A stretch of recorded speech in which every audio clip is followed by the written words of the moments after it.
Oh, hello. This is Let's Talk About Myths, baby.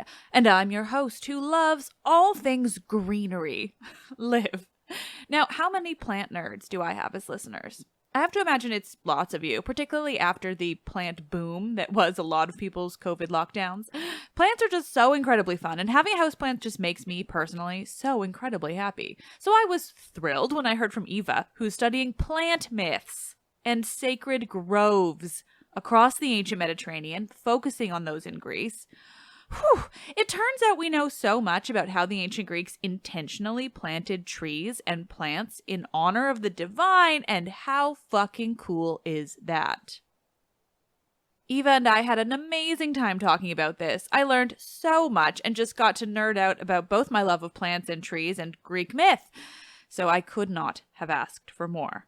Because of where I grew up on Vancouver Island, which is home to so many unique trees and also like old growth forests like you wouldn't believe, I really developed an interest in these things, but never really thought to pair it with Greek myth. That, and my mom was an enormous hippie when I was a kid, so it came with the territory. Fortunately, here's Eva to come in and wrap all of my interests into one tidy package. One thing I will warn you about is the audio on my side. Something went awry with it, and sometimes I sound funny. It's the damn technology I use to record conversations, and it changed, and I don't... Anyway, how have I not mastered technology by this point? Honestly, it's beyond me. I just do what I know usually works and hope for the best, and sometimes it's quality, and sometimes it's just not as good. Here we are. I am not a tech wizard. Regardless, the conversation is amazing and the audio really isn't bad. I'm just an obnoxious perfectionist who feels the need to explain everything to you guys when I could probably just not say anything at all. But again, here we are. Do you want to hear about plant myths and sacred groves? Of course you do.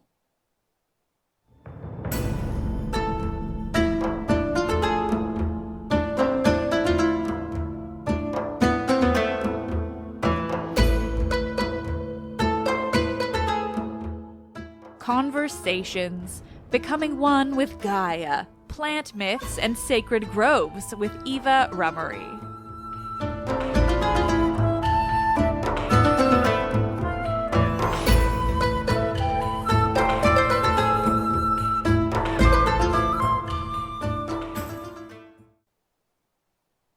Plant mythology. Yes.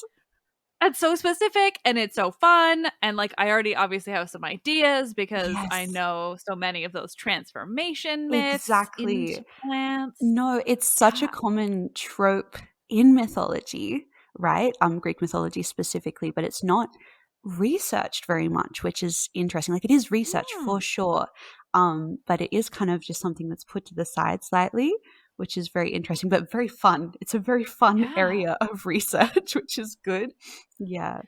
How did you get into that? Yeah, well, I really like plants. You might be able I've got lots of plants in my life, and I garden. So I know, and I did environmental science, so I just know a lot about plants. And when I was studying my undergrad of ancient history, I kind of realized that there was this huge gap, like, about environmental history, like the environmental history of ancient Greece. And of course, this is talked about a lot, especially in archaeology. Like, the environment is very important when we go to archaeological studies, but more so the human relation to the environment, how humans use the environment in a more, I guess, like, mental way, and especially in a religious way, isn't really talked about so much. And that's really interesting when we get into Greek mythology, because of course this is a very common trope. This is like something that they would talk about a lot, even though it's like kind of more put to the side in these mythologies. It's just kind of there. And so when I was going into my master's, I was like, well, I have all this knowledge about plants and environmental science, and I find this really interesting, So I might as well just do it. And my supervisor was like, yeah, great, awesome. I was like, great, let's do this. So yeah, that's what I did. That's so fun. I feel like I just need to say that I have a ton of plants in my apartment, just not in this little Incredible. room I Amazing. As we all should. I have a pothos that is like slowly taking Yes. over my whole place. The absolute best. It's my precious baby. And then I have a monstera that I'm like staring at from here. I'm like, My you're the gosh.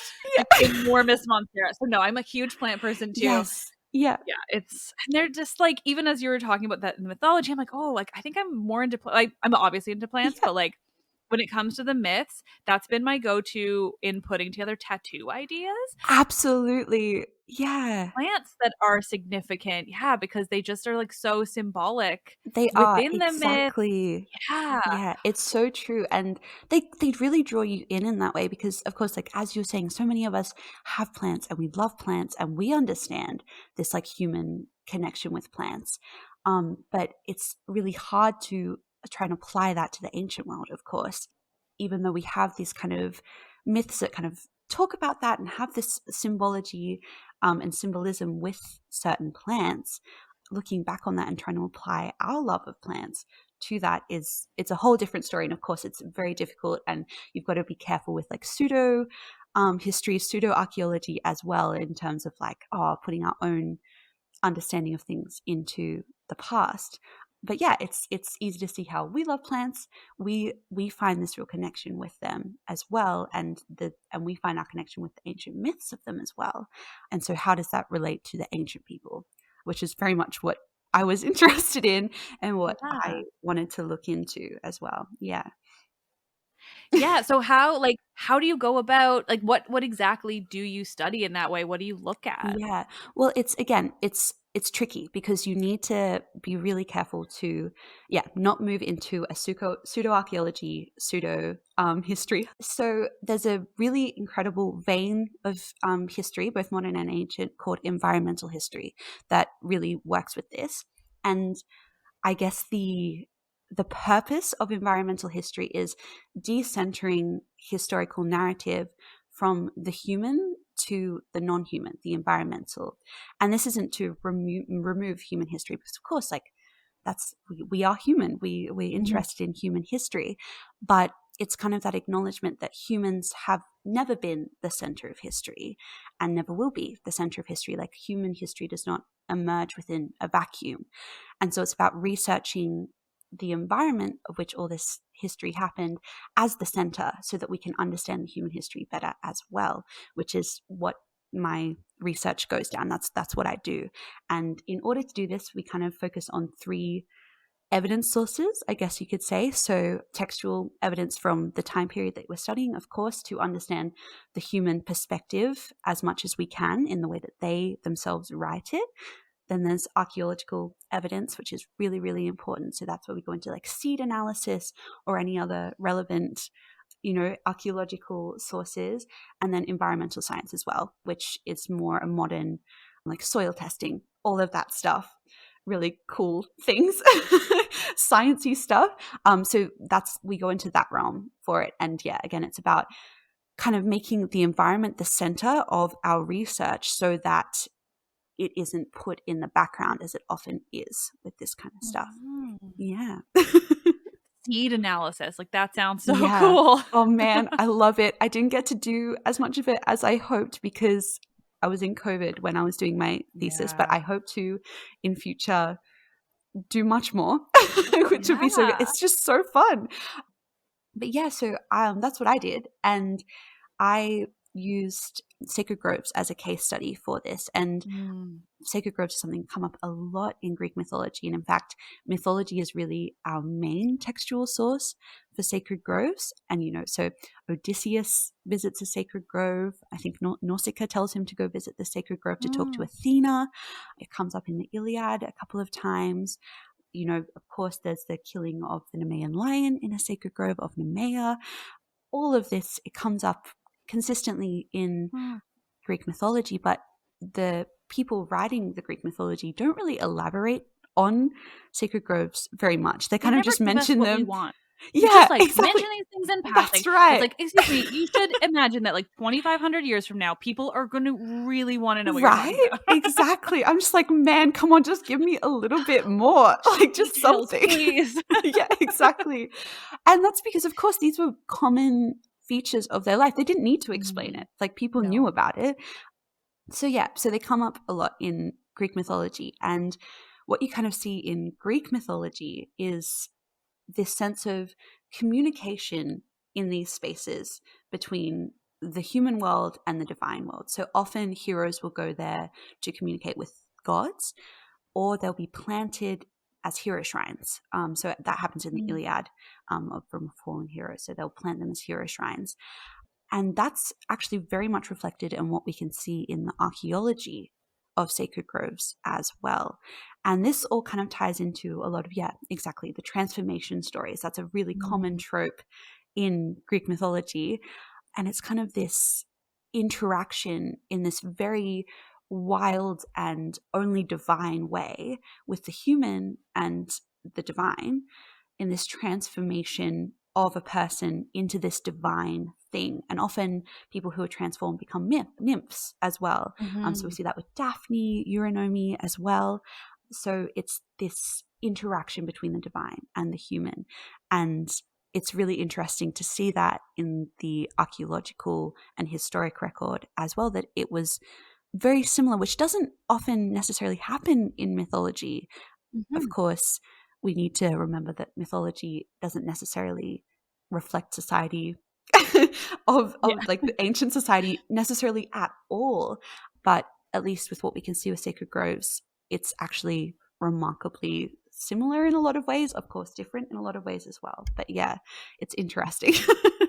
Yeah. So like in what way? Like how does that kind of work in that sort of connection? Because Yeah. that alone is so interesting. Yeah, no, it is. So with sacred groves, there's lots of them. They're scattered all throughout Greece, and they're very much a local thing. So local people will set up a sacred grove with their local myths, their local histories, and their own rules based on their local traditions, right? So every grove is completely different. There's this kind of this historic understanding that sacred groves are kind of like they're all the same, they're all equal, but that is just not true at all. They're all really individual and very much built upon local histories and change over time based on those histories as well. So I'll use an example. So Nemea, as I was saying earlier, of course, the historic place where Hercules killed the Nemean lion in the grove, but it was originally hero shrine as well to Ophilates, who, I don't know if you know the myth of Ophilates. It's familiar, but Yeah, not yeah. detailed. So it's in the Bear for myth. Yeah, exactly. It's in the myth of the seven of Thebes, Oh yes, of course. and they like pass through Nemea, and they're really thirsty, and they ask this woman, "Oh, please, I'm really thirsty. Can you get us some water?" And she's a nurse. She's nursing this child, Ophilates, and there's this in one retelling of the myth. The child it's been fated that if the child were ever to touch the ground, it would die. The child would die. But as the nurse is trying to quickly grab this water for the seven thieves, she puts the child on the ground, and a snake comes out, and this is in the sacred grove as well. A snake comes out and kills the child. And then the funeral games of Ophilates, of his death, are actually said to be the beginning of the Nemean Games and the Olympic Games at Nemea. So that's very much the catalyst of this kind of worship at Nemea. And actually the myth of Heracles, actually, we don't see that coming in until later. That's kind of a retrospective thing, but this is really the catalyst. And so the grove at Nemea, it's not a site where people lived. It was a site where people would go and worship, specifically Ophilates, but also Zeus, who the grove was dedicated to Zeus. And what we see there is that people would go there to worship to the gods specifically, and specifically also to worship Ophilates in his name. And this is a very ritualistic thing. So at the grove, there's this essentially a lump of dirt that was found by archaeologists and then was, dug up by archaeologists layer by layer. And it's this earth that's been ritualistically cleansed and then laid down like onto this like and just added on. So this mound of dirt just keeps getting higher and higher with I think it was 6,800 animal bones that were also put within this mound of dirt, right? Wow. Yeah, so a lot of animal bones. And so we see at Nemea that it was very much seen as a place where people would go and worship their gods, just like you would at a temple. And there was a temple there, but this is specifically in the grove as well. So it was like a temple, but it was kind of also seen as this kind of sacred, very, very sacred place where you would just do this one thing and then that was it. And a lot of other groves around the place, you weren't allowed to kill anything. There were rules around a lot of groves. So you weren't allowed to kill anything within the grove. Maybe you weren't allowed to touch the trees within the grove. Maybe you weren't allowed to chop down the trees within the grove. They were very much protected. And each grove, depending on local custom, had different rules. So yeah, we do see this really big interaction between the divine and the human in these spaces, which is very much also represented in the Greek myth. So it's we see this huge similarity between the two. The grove at Corinth was a grove to Asclepius, originally to Apollo, then turned into a grove at Asclepius, and similarly to a lot of temples of Asclepius as well. We see, I don't know, the busts of different They're like body parts? Yeah, body parts, Yeah. exactly. So we see Asclepius those. is my favorite. Exactly. My ear, just like Yeah, a single yeah, ear. exactly. So we see those two in the grove there as well. Hmm. So very much a place where they could go to this grove and be like, heal me, please, God, Asclepius. And even in some historic tellings, I think Pausanias talks about how there was this one guy who spent a night at the grove of Asclepius in Corinth and then was healed. I can't remember what he was healed from, but he was healed because he slept a night within these trees. So like the trees kind of formed this like separated space from the human world to the divine world, which is and we do see that in the archaeology as well, which is very cool. Yeah, that's fascinating. Any reference to Asclepius and those like dedications are just my favorite things in the whole world. Exactly. And a lot of groves were dedicated to Asclepius. I think he's one of the main gods that had a sacred grove, as well as Apollo. Kind of crossover between those two, of course. A lot of groves that were originally to Apollo later became to Asclepius as the deities changed over time, because obviously that was something that was really important to people, like healing. They needed something like that. So it was this place where they could go and be healed, essentially, which is very cool. And it's all amongst the trees, man. Like, it's cool. Yeah. Oh, I'm picturing Greece in all of this conversation. Exactly. Imagine it. And I went to Epidavros for the first time on this last trip. Oh my gosh. Asclepion there, and I'm just like, yes. taking it all in. And I think Epidavros also had a grove around the Asclepion as well. So it doesn't surprise me. Exactly. Yeah, a lot of temples. So there were a lot of places that just had groves in themselves, and maybe a temple separately or not a temple at all. And a lot of places had groves around the temples, so they were like kind of interrelated. And some scholars see this as kind of the continuation of Bronze Age kind of tradition, where there was a lot of worship happening in open sanctuary sites, which were like kind of like groves, but again, no temples in that time as far as we are aware, of course. And so a lot of people see this as a historic continuation of Greek culture from what they knew in their past, which was this worship within the trees, and then slow transition to temples, and not really seeing a separation there. Trees are still considered as like a temple kind of space, but they also have now added in these temples as well, which is really interesting to consider. I love that. It feels very very connected with the area where I live, which is Pacific Northwest, and like our entire existence is based around trees. I just came from hanging out with a friend, and like we have this one type of tree on my island, and it's only on this island, and so it's like super protected. It's called the Gary Oak. It's a really dorky name. Cool. Name for something named Gary. I don't know. But I always forget about it. But my friend was just like going off about the Gary Oaks and the protection of the Gary Oaks and our whole little like all our parks and everything. And I'm just like, oh, this is like exactly the same thing, but you know, like our own version of it now. And like this connection with the trees and stuff. Exactly. Yeah, Exactly. And the protection as well, which is Mhm. so interesting, because you wouldn't necessarily, and again, this is kind of, I know you've talked about this before, but there's, always this understanding that, of course, ancient people couldn't be as intelligent as we are today. Like, they weren't as advanced, like they didn't know the things that we know.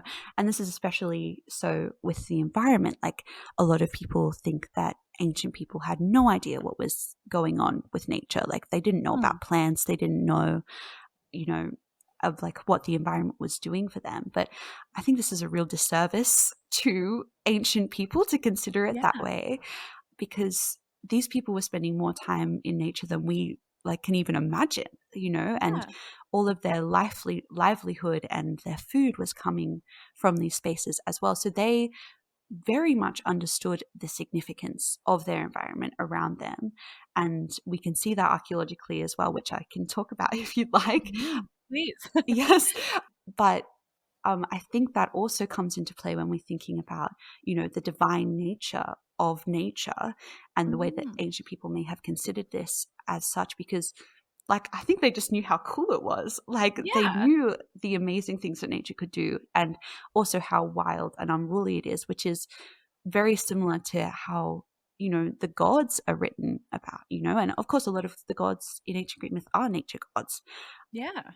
Yeah, there's this kind of idea that because, of course, we as a lot of history of Greek culture is written from a European perspective, Eurocentric perspective, and in our culture, we do have this separation. We have this separation between the human and the environment. Like, the environment is something separate from us, but the ancient people didn't necessarily see it this way.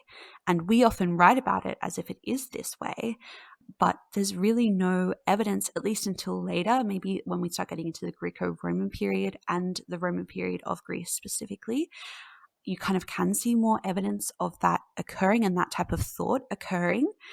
But this separation, at least as far as we can see, like through sources, didn't necessarily exist in the way that we see it today and the way that we interpret it today as well. So, and then also the separation of the divine and nature wasn't necessarily something that occurred either.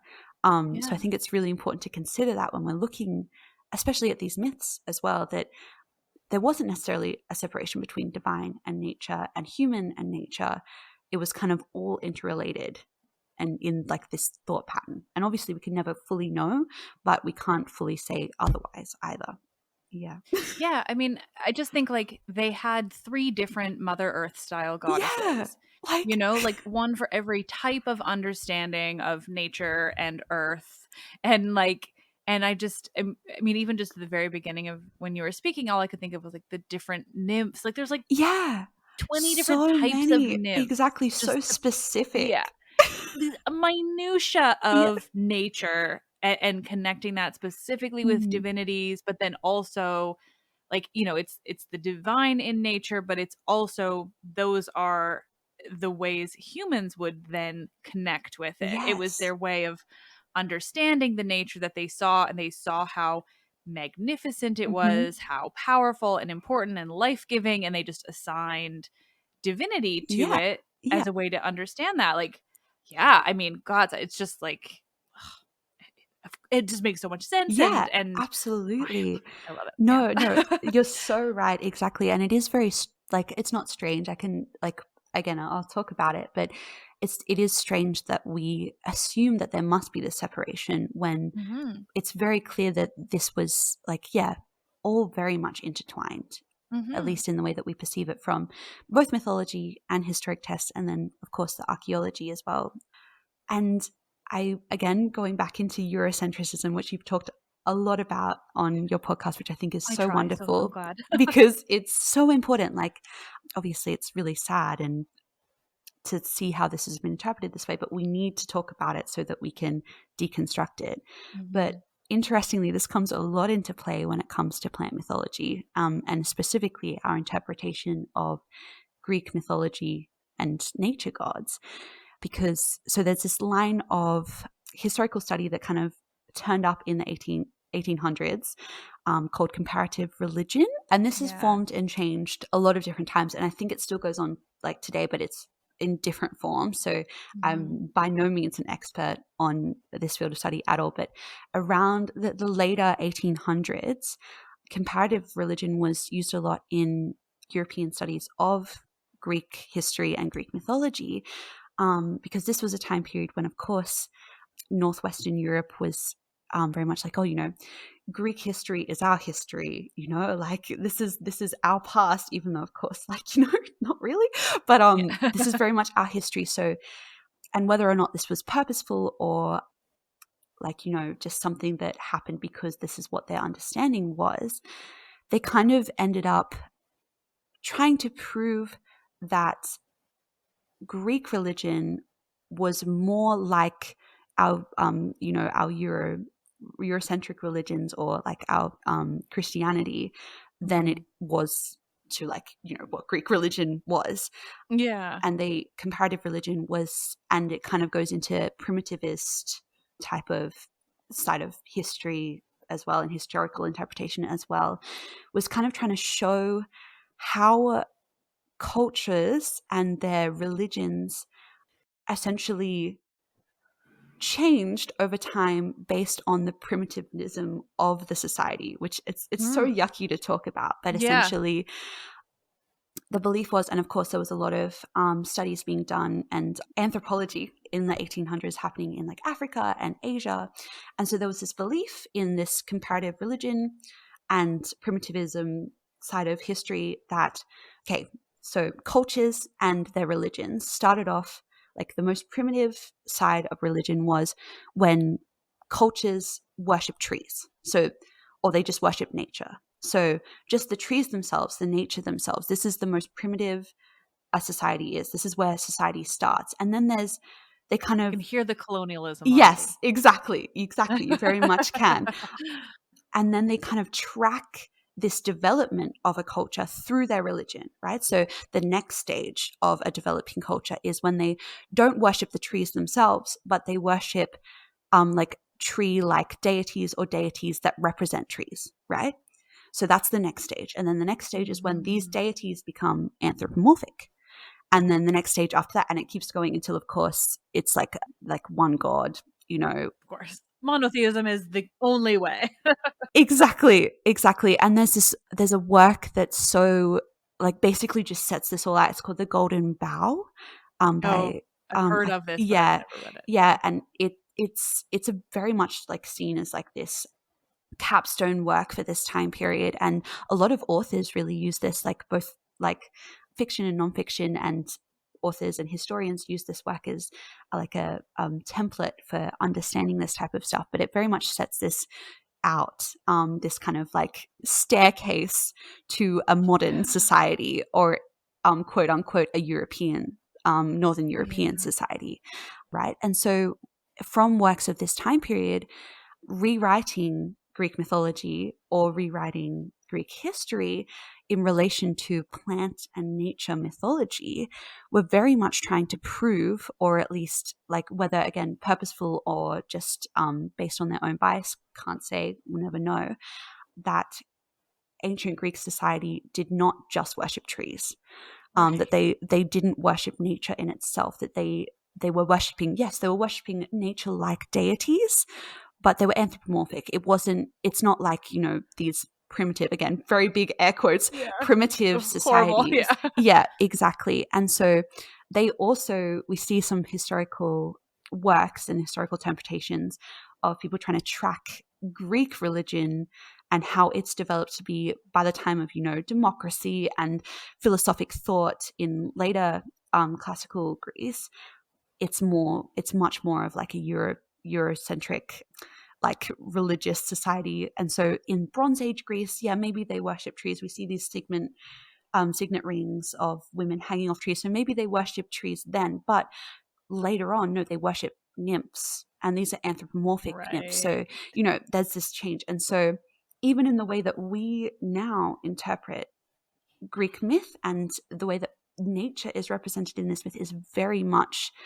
we've got to be very aware of this kind of like bias that comes up through this Eurocentric interpretation that has happened in the 18th century, and even in not 18th century, 1800s, and even into the middle of the 1900s. This was still happening, I'm sure, and to some degree it still happens today. But that's very interesting to consider. Yeah, I can see it. I'm just like, my whole mind's exploding. Yeah, because if I really think about the sourcing and even think about the visual representations that we have from the ancient world, we don't get a lot of super anthropomorphized nymphs. No. Yeah. They're just talked about in a much more broad way. There's not explicit description of them looking human. And then same, I'm trying to picture, like, I'm sure there are some in like pottery and things in certain cases when it was necessary, because they often had to anthropomorphize to show them that way. But yeah, it's not explicit. Meanwhile, all the ideals we have of anthropomorphic nymphs do come from more like Renaissance art, and which is always like before what you're talking about, but it's still like it's still a Christian, it's Christianity, like it's coming from that world. That's so interesting. Just this idea that they have to be more human. And of course, like, listening to everything you just said, all I can think of is like what was happening in North America at that time. Yes, and the indigenous peoples who explicitly worship nature, or I don't know if worship is the right word, but explicitly are like very connected with nature. And then the oh my God, that's it's very interesting to think about. And again, not something that's often talked about, because of course, like, it's even because a lot of this nature kind of is seen as a backdrop to this mythology, right? Because it just, it's stuff that's mentioned sometimes. Obviously, it's the backdrop of these events that are happening, but it still very much forms our understanding of the society, right? And so when we've interpreted and understand the interpretation of it this way, we get this more Eurocentric idea. And again, that's not to say that they didn't worship, more anthropomorphized deities. That's not to say that.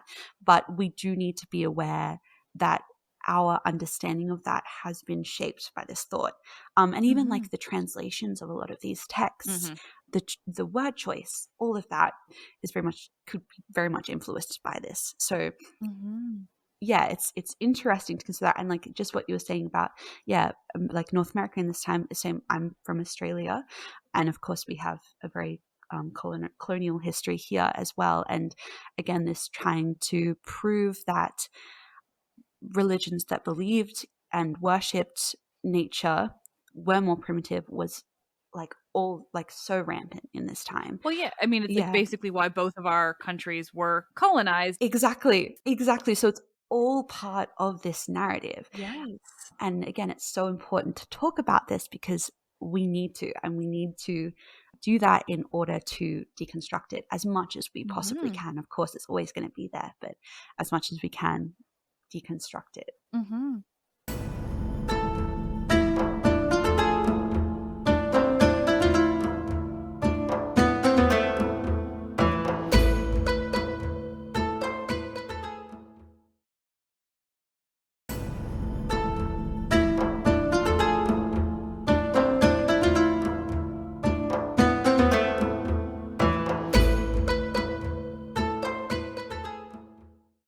So when I was like researching all of this and still continuing to research all of this, I was kind of like, oh wow. So now when I'm looking at the way that, these humans interacted with the groves and the trees of the groves, I don't necessarily have to think about, like, obviously, like, I can't say fully what they thought about it, but I shouldn't necessarily be thinking of them as seeing like, like anthropomorphized deities in these trees. They may have just in fact been worshipping the trees themselves as well.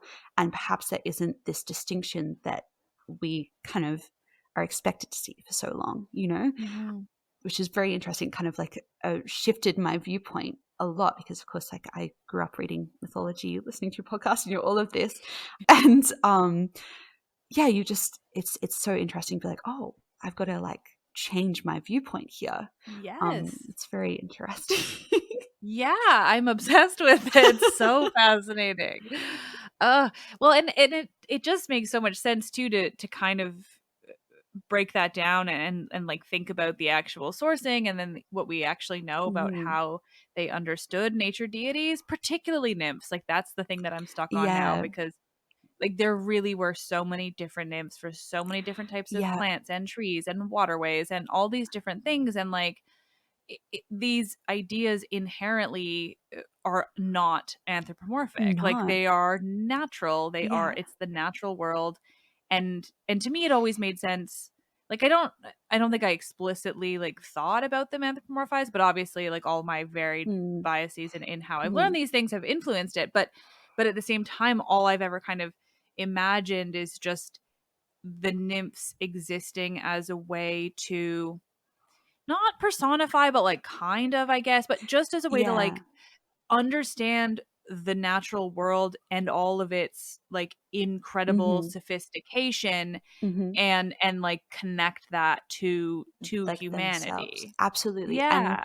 And yeah, that could very much be the case. Like I know that there, iconography, there is iconography as like specifically from later Greek Mm. history. I can't say for earlier Greek history where, nymphs are anthropomorphized. So I know that Mhm. at least at one, there are quite a few groves that are actually dedicated to nymphs themselves, Mm. which is very cool. So we've got the Grove of Daphne, which is a later grove, even moving into the Roman period a little bit. But then we've got the cult of Eurynomy in Mhm. Phargalia.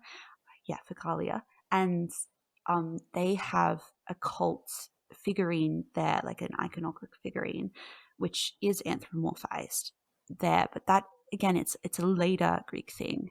Mhm. And so that's like going more into the classical period and even Mhm. after that as well. So yeah, it's interesting. And of course, yeah, that's not to say that they didn't see them as anthropomorphized, because you're right. It is that kind of, that's the connection between like, I can understand this because Mhm. we are human and therefore we see human in things, right?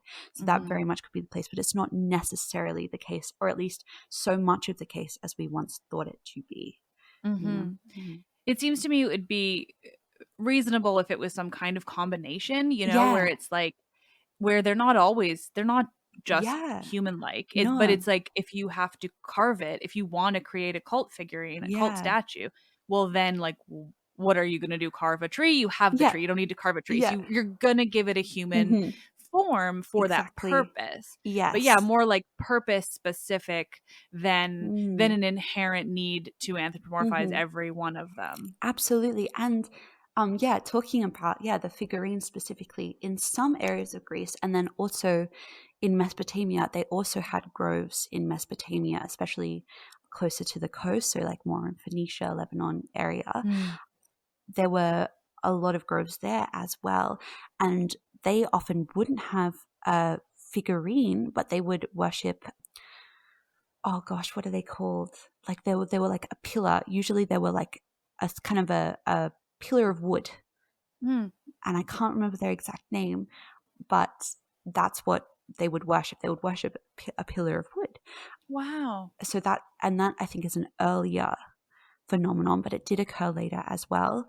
So that also happened. And again, these groves were all very different and very local. So this is all based on, and that's what I find so fascinating about them, because you get these snapshots of these different lifestyles and these different like cultures in themselves from these groves, and the way that they, and the rules around them and the way that they worship them. Mm-hmm. But yeah, so some groves did have just these pillars as well. And I know that happened in Greece as well. I can't think of a specific example, but that also did happen in Greece. So there's a bit of both. A lot of groves also did have figurines as well, specifically. Yeah, it's very interesting. Yeah. And I would love to hear more about Mesopotamia and Phoenicia and Yes. like how these things function there, or literally anything about those Yeah. places, because it's like constantly I'm like, oh, if anyone wants to come on and talk more about the East, like I am so here for it. I just don't have the Yeah. knowledge myself. Yeah, But like, no, yeah. absolutely. So yeah, Yeah. I fortunately haven't done again as much research there as I would have loved to, just because the archaeological evidence, or more so the an archaeological evidence of like trees that we have there isn't as maintained as it is in Greece, or at least hasn't yet. So like obviously there's still digs happening every Mhm. day, but yeah, there were sacred groves all throughout Mesopotamia, and in similar but different ways, obviously. And again, very localized. So very much these local communities getting together to create these spaces where they would worship their gods there.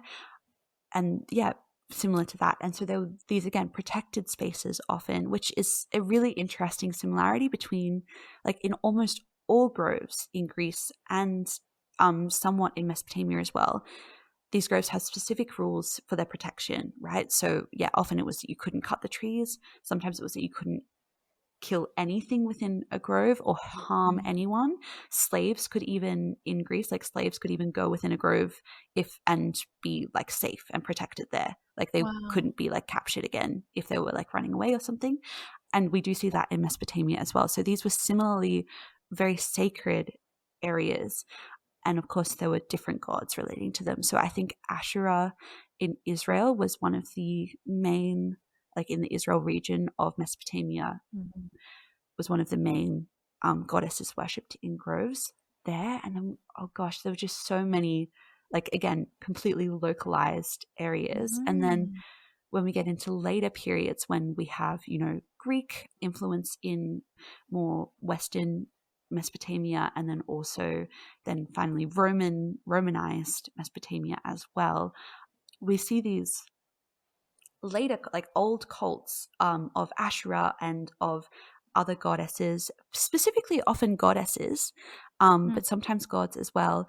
Actually, these exact sites where these cults were become transformed into more Greek and Roman groves as well. So the Grove of Daphne, which is in Western Mesopotamia at Ortygia, so it has evidence that it was worshipped much prior, and we don't know which goddess, but there is evidence that it was back in like the age of Babylon. Mesopotamia was also worshipped as a grove there. So these sites specifically are considered sacred and continue to be considered sacred later on. And this continuation is something I found really fascinating, both in Greece and in Mesopotamia, that often they wouldn't relocate groves. They would continue the sanctity of them in this exact spot. And that also kind of, I think, shows the significance of local history and this oral history that would continue even much prior to, when things were starting to get written down, of these spaces and the mythology relating to these spaces. That's something we see at Nemea as well.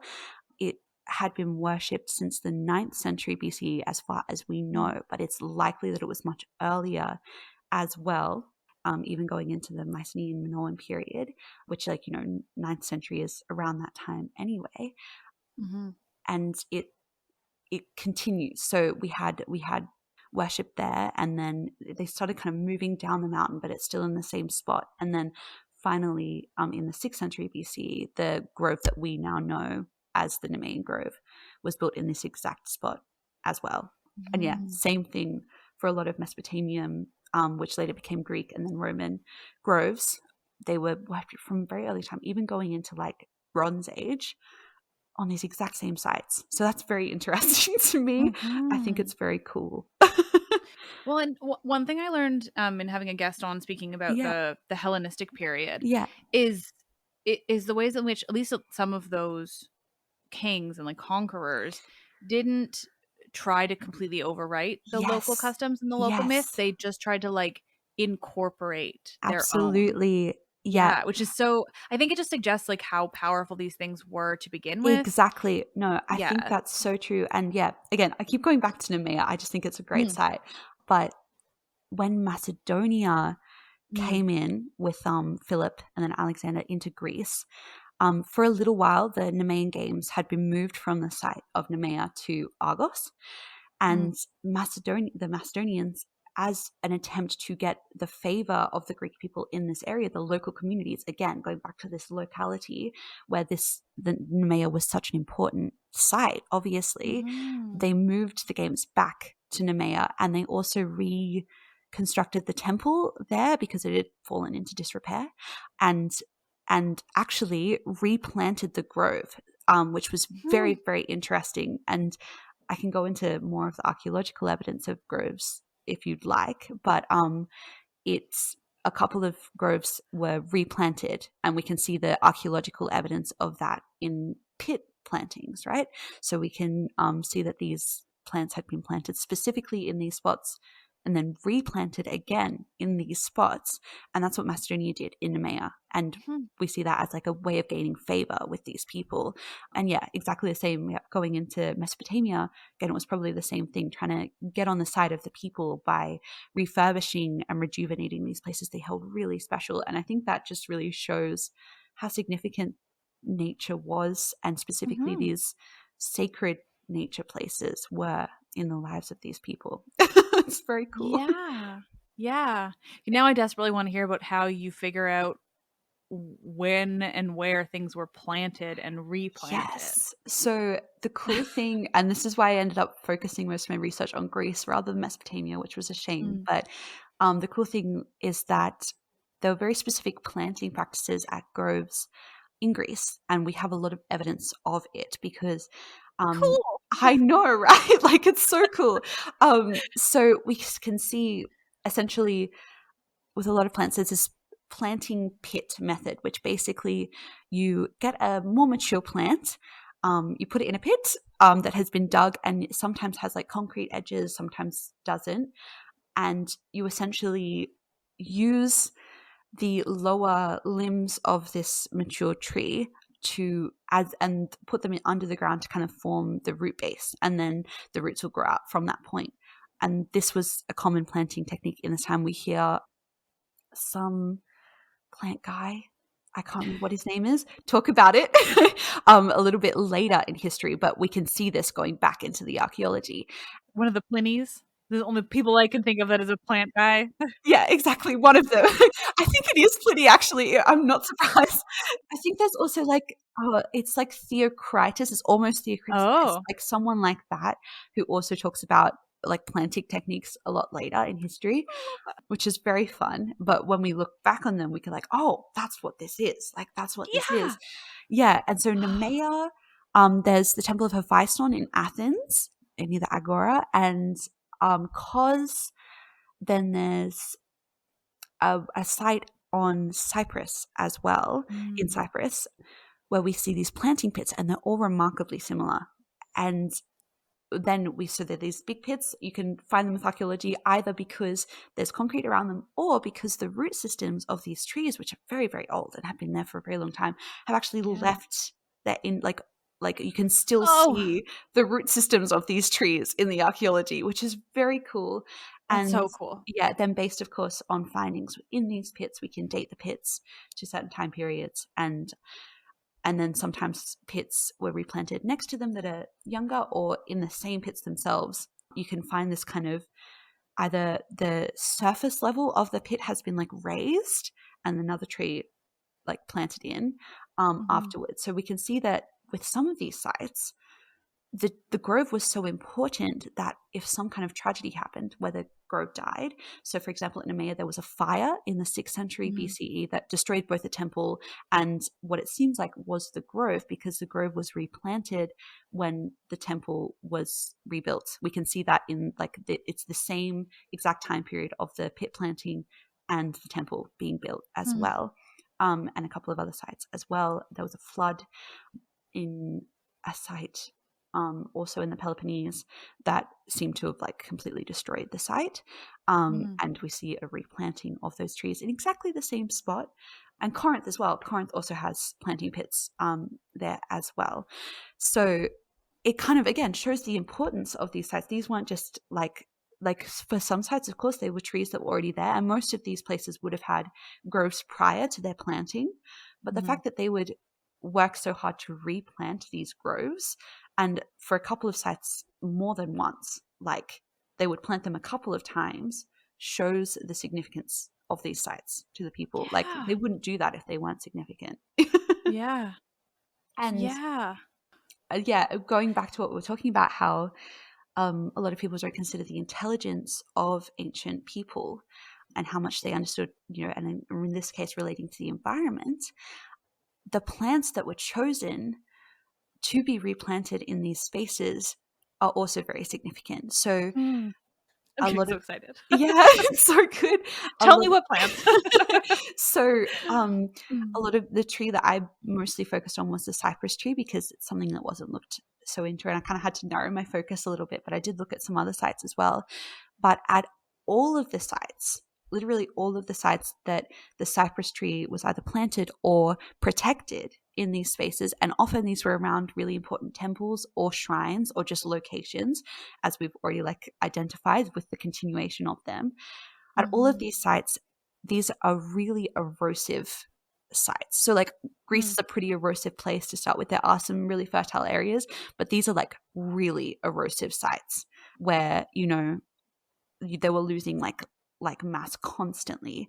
And Mhm. cypress trees specifically are really cool trees because they don't need to be planted too deep.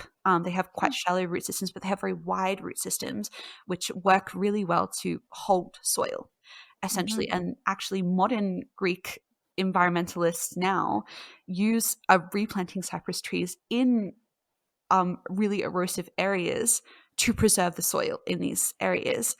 And like it's not a coincidence, like especially because I did like a database of all the groves and which trees were there, that these specific areas were where they planted cypress trees because Yeah. these trees could live in these very erosive, often very dry soils where a lot of plants just would not survive.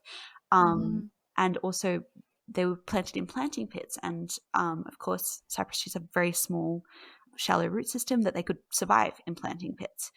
And then also, they were preserving the soil there as well in these places that had often previously experienced flood or had experienced like mass erosion, and of course Mhm. flood, like flash flooding causes erosion as well. Mhm. So these trees were kind of also acting as significant environmental protection places as well. Yeah. And I don't think that was a coincidence. And I think the evidence shows that that's not a coincidence either. And we have later Greek authors, you know, going into like the first century AD, talking about these properties of the cypress tree.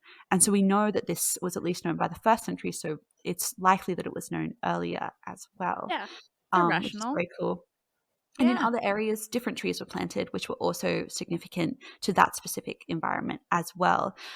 So, yeah, it just kind of shows not only that these places were really significant, but also that they understood that they were significant environmentally, which I Mhm. think, again, cannot really be separated from this like religious side of things. Mhm. So these places were protecting the environment. They knew that the trees were protecting this environment, and this is a very like divine, powerful thing. And so it makes sense that these spaces would also be connected to the divine as such, if that makes sense. Mhm. Yeah. Mhm. Yeah. Now I'm thinking of the myth of the cypress, Yes. of like Yeah. Apollo and Cyparissus, Yes. and like trying to remember, I'm mixing it up, I think, for like where the tree was originally like became. Anyway, now I'm like, does it connect with Probably. erosion?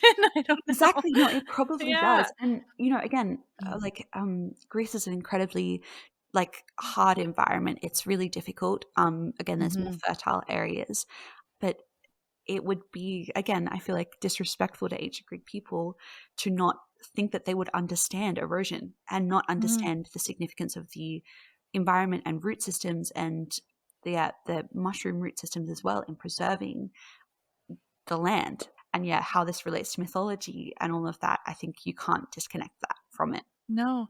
Well, mythology is so all about their natural world, Yeah, as much as so much of it is also about like war and loss and so, yeah, it is so many things, but like so much of it really is the natural world hmm, in a way that like it just yeah, I mean I think that everything about what they wrote and their culture and everything suggests that if they were anything they were quite rational, yeah, and to me that's what that kind of plant answer is, yeah, like it's rational. It's like exactly. looking at something and seeing connections and making those connections explicitly and Yeah, then thinking I can emulate this.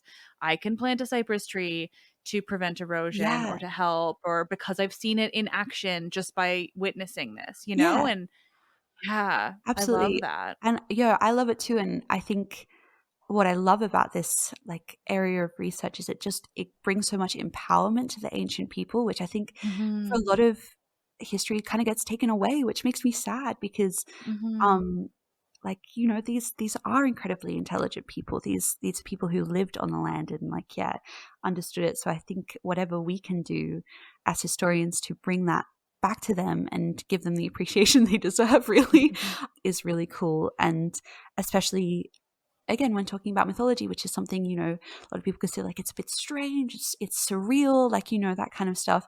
That doesn't mean that the ancient people who wrote this, you know, were silly or like dumb and like, you know, anything like that. It's just because it's not, though, that we understand things today doesn't make it stupid, which I think is also really important. Yeah, I think it connects a lot to a thing that I've been trying to emphasize a lot on the show in the past like year or two, I would say, of like the way, because people, especially people who aren't in the world of the ancient Mediterranean, and like I don't blame them for having this thought process because you don't think about it, but like when it comes to mythology and storytelling, like they want to understand it in the way that we understand narrative structure and storytelling now. You know, like things need to have continuity, they need to have an explanation, they need to be the same. Well, continuity, I was just going to explain it again, but I already said that word. But they need to like, you know, have a kind of like canon almost, you know, like you need to be able to like ask a question and have a singular answer within a story, which is not Greek mythology because it wasn't written with that intention, right? Like it was written with a completely different intention from completely different people who did not understand narrative structure in the way that we do. Not to say they didn't understand narrative structure, but like we tell stories now to entertain. They told stories to explain, to like rationalize things and to understand the world around them. And I think, I mean, plants are such a good explanation of that, and nymphs and nature and just like Gaia as a concept, right? Like all of it is a way to try to understand this thing beneath your feet, the way it's growing, the way it's not growing, what it is and is not doing around you, and like an attempt to rationalize it in a way like with the things that you already understand. And that is so brilliant and incredible in its own right. It's not like science in the way that we have science now, but it's like this very natural understanding of the world. And I mean, it's obviously why I love mythology, but like making these connections to the plants is so cool. No, I completely agree with everything you just said. That's so right. Like, and I completely understand the struggle of like trying to understand it through our lens and how that works, but we just can't. Like it's just a completely different thing. We shouldn't try to. Like obviously there's a part where you have to, but like it's just an entirely separate thing, and there's so much beauty and intelligence and magic in that in itself, which is really cool. Yeah, it's my favorite part about it at this point, and I think it's just because I've gotten so deep and I've looked at so many damn things over the last 5 years, but like I love that part. The part that's like, no, we can't understand it by modern storytelling standards or narrative. We physically can't, and we shouldn't. We should try to understand it in the way of like, in order to understand it, you have to think back to what the people were thinking as they were telling the stories, why they were telling them, what they were trying to get out of it. And it's just like that in itself opens up so many more avenues for like just excitement and like learning about these people and like speculating. Like mine's all speculation, you know? It's like, I just want to like guess what they were thinking and why and like, why they did things. Exactly. And that's so fun. Like I completely that's what I love it too. And like doing this research and like I just feel so much connection to these people, even though like again, I probably have no idea in reality like what they were thinking, but like the more you learn about their context and like the way that they, you know, applied rules to things and applied their rituals to things, you're just like, wow, like it's just like this connection to it, and that's really cool. And though I know that I can never truly understand it, it's just so cool. It's so cool. Like all I ever want to say on this podcast ever. It's all just so cool. Yeah, it's very cool. Bonus cool before we get too far away from Cypress. Or Cypress trees, I should say. But so I was, again, before I started speaking with you, I was with a friend and we were talking all about plants. And then at one point I was like, this is really perfect. I'm going to go talk to somebody about plant mythology shortly. And she was like, oh, I'm going to listen to this episode. I can't wait. Because my friend is like obsessed with plants. Amazing. Yeah, it was very well timed.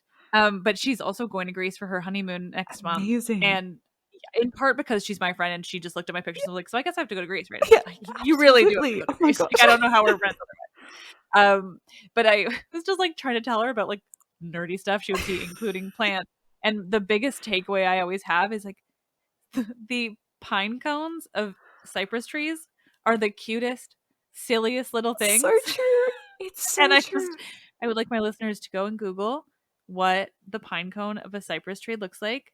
They're like these little round balls that like vaguely represent or like vaguely resemble pine cones. Yes. And again, I come from the world of evergreen trees. Like literally my entire life is made up of Yeah. varied forms of those, and thus pine cones are a big part of my life. Yes. But cypress pine cones are so little and They're silly. so cute.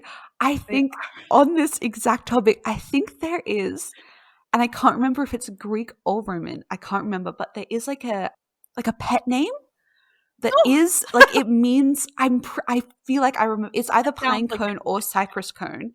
It's some type of like evergreen I guess cone. they wouldn't be called pine cones. Yeah. Pine cones are pine. They're Still, the point. but like there's a like a pet name relating to them. I can't remember which like language it was, but I remember reading this one day and being like, oh my gosh, that's adorable.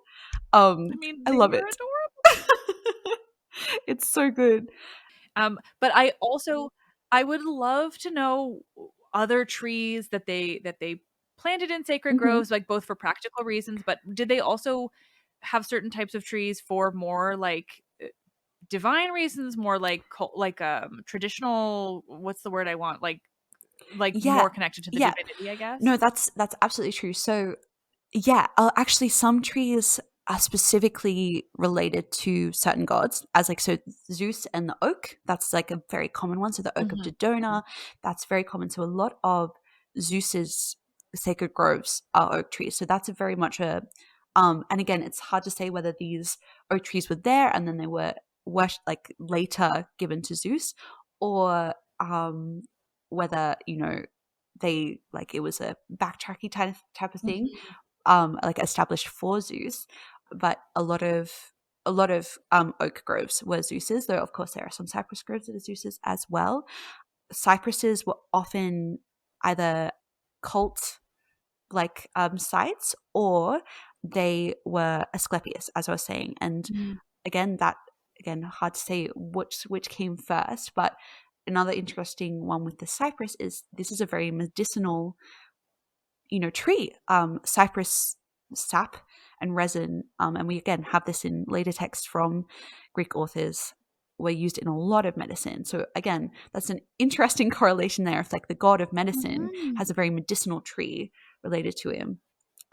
Again, very interesting. Then of course there's the olive, which was a very common grove in Greece, and they very similarly they're pretty hardy trees. That's why they do so well in Greece, obviously.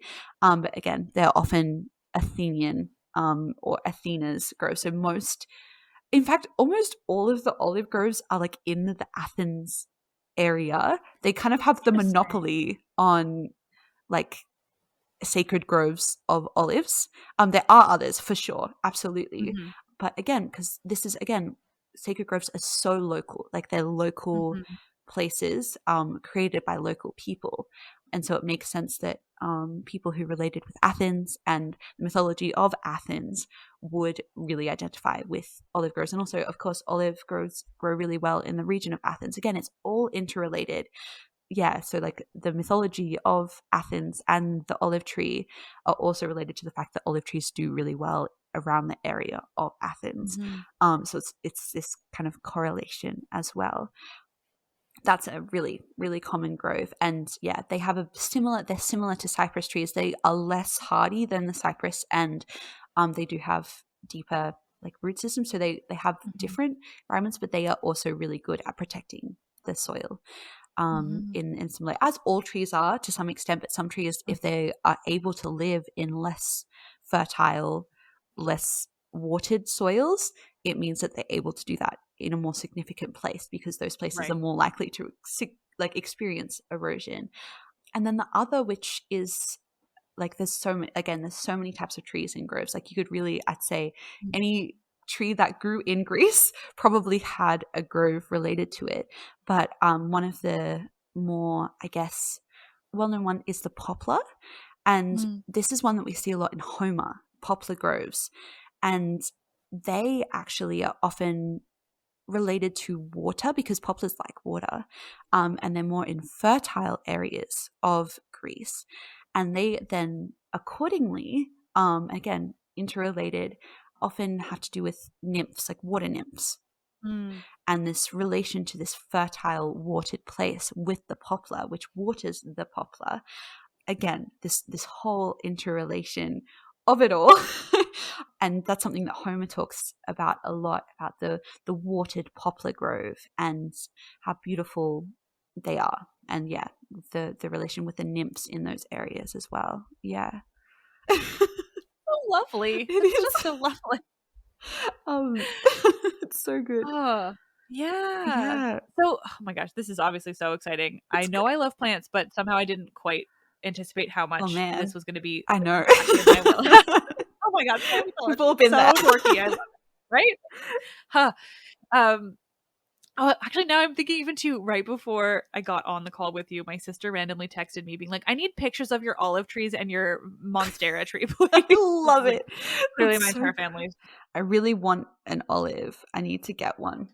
I have 2 little ones. I have 2 because I have one and I thought I killed it, but they are very hardy. Gosh, they're amazing. No, they just like do their thing, and that's the thing. Like they're so good at it, and like obviously it makes sense that they were so like revered in like such a like hard environment to like make like things from. And like this was like their livelihood. Like of course they were revered. Exactly, because it's like not only are you getting this tree that does so many things, good things that trees do, but I mean, like the wood was good for everything. The olives themselves, the oil made from the olives, like I can see exactly why Athena won. Exactly, like why Poseidon had no chance, man. Like there was no chance. Salt water on a hill? What are you doing? Anyway, exactly. Go on. No, it's so true. And again, it's a testament to the fact like Greek people just knew all of it. Like they knew everything about like the inside and outside of these trees, of these plants. Like they knew it. Like they really did. And I just need to know that, you know? And it's interesting because another thing that I was looking at, because I made this database of all these sacred cypress groves, olive, and also other groves as well. And then looking at all the sources for them that we had textually and archaeologically. And of course this, it was very fun. And that meant that I was looking at things chronologically for quite a while because, you know, we had like a source at this time period for this grove and then this time period. And it's interesting because you can see there's like a shift in the, I guess like the appreciation or like the understanding of nature from like when after Macedonian came in, but then more so with Roman influence coming into Greece and then like Romanized Greece, that this worshipping of nature changes quite a lot. And it changed obviously to the more Romanized kind of view of things. But there's this really interesting passage, you know, they're in a cypress grove, and again, this is a protected grove, as all groves were, and it's not historically known as a historical fact that this happened, but it was been written afterwards to represent what has happened, like in like a more metaphorical way, to represent the power of Caesar, right? And the men are in this grove, and they've been told that they need to clear the grove for for resources for the army. Cypress wood was really coveted because it was antifungal, antibacterial, and oh my gosh, this is a great tree. So they were told that they need to clear this grove, and the men are being like, oh, you know, like this is a protected place, the power of the gods, like we can't chop this down. And it's very interesting because the way that they're talking about this is almost as if it's a negative thing that this is the case. Like it's not like, oh wow, this is beautiful. Like it's like, oh, like the wrath of the gods, this terrible, awful place where these trees are like protected by the wrath of these gods. And Caesar, according to this like like tail. I don't think this happened in real life, because in like historically he was actually somewhere else when this happened. But Caesar picks up an axe himself and is like, basically is like, I do not fear the gods. I do not fear these Greek gods, and starts chopping down the trees, and then his men clear them out.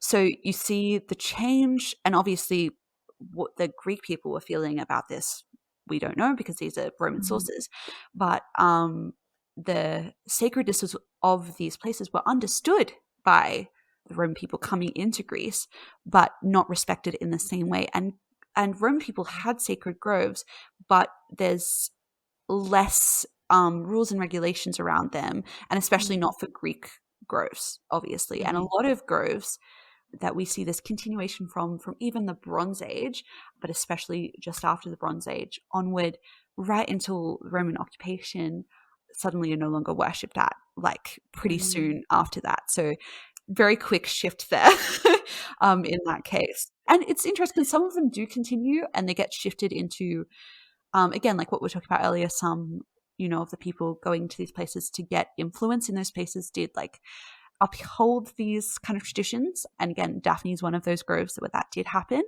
I think that happened at Kos as well, if I'm remembering correctly. But these other groves, Nemea is one of them, just were not worshipped at anymore, and very possibly were chopped down as well. Well, that just made me think of the story of Erysichthon. Yes. Yeah. So the one, I'm going to forget all the details, but I want to remind my listeners, but it's in all my spooky Halloween episodes because it's super spooky and gross, but also tree related. But he like chops down the tree, right? And then the nymph like basically makes him eat himself. Yes. Yeah. Yeah. It's so true. And so like with this like fear around like this wild thing. Yeah, absolutely. Yeah. And that's a Roman retelling, isn't it? Is that a Roman? It's probably an Ovid, but it's so detailed. So yeah, you're right. Exactly. Yeah. So that's a very interesting point. And of course, like we know that the Greek people also had this kind of fear around their gods, and of course, like that kind of like all powerful thing. But Romans did fear their gods in a different way, as far as I understand. Exactly. And also just the description of it. I remember reading this passage, and I'll find it so I can tell you exactly what it is. But reading this passage and the stark difference in the way that groves are talked about, like previously, whether these like places of wonder and beauty, like we can invoke like Calypso's Ogygia and the grove there, and it's like this beautiful, wonderful place, which is like full of divinity and godliness. And then the way that it was described in this passage, this Roman passage, and of course this was like kind of propaganda type of thing anyway. That was a very interesting. Yeah, you're right. Like that image there really does invoke that. Yeah, I'm like, I wish that had happened to Caesar. Yeah, exactly. Exactly. Moment. Yeah. So yeah, Caesar within the Bellum Civile. Just Civil War, if you want to make it easier on yourself. Yeah, exactly. I do. Caesar Civil War. Exactly. Yeah. So and it's illustrated by Lucanius, and it is a fictional version of events, but we do know that they did chop down that grove in reality, but the way that it is told is fictional. He made himself seem more impressive. Yeah, exactly. Weird for Caesar to do. Yeah, and this is the grove at Massalia as well. So specifically the grove there. But yeah, it's very interesting. Yeah. Those Romans. Well, oh my God, this has been so much fun, clearly. Are there any other like fun facts or anything that you wanted to share? No, just it's all fun, man. It's all plans. Yeah, it's like, oh my gosh, yeah. I'm thrilled I always feel like I like sound like it's like a script that I talk about how exciting this is every time I talk to somebody. But like as soon as you're in it with me, I'm like, I think you can get it. Like it's just always so fun because I learn so much. I agree. Nerdy things, like truly, it's just always so exciting. It is. Well, oh my gosh, thank you so much for doing this. So much fun. No, thank you so much for having me, man. This is great. I'm thrilled. This is very, very successful plant mythology. Oh my gosh. Is there anywhere that you want my listeners to follow you or learn more or anything like Yeah, that? well, I have a Twitter. It's at Eva Rummery on Twitter, and I post a lot about plants on there, some fun plant facts sometimes, and a lot of medieval plant drawings I like to repost because Ooh. they're hilarious and really fun. So yeah, Right. you can find me there, and anything that I'm doing, I'll post on there as well. Wonderful. Well, I'll put your profile or your a Thank link to your you. profile in the episode description. And I'm going to go follow you. Yes, thank you. Well, seriously, this has been so much fun. Thank Thank you you. so much. Thank you so much. It's great. Thank you for I'm being so so sad. interested in the plants. I love it. Oh my God. Truly. Like, I'm always interested in any mythological stuff that people bring me, honestly. Like, I will take all of Yes, it, yes. but also I fucking love plants. So.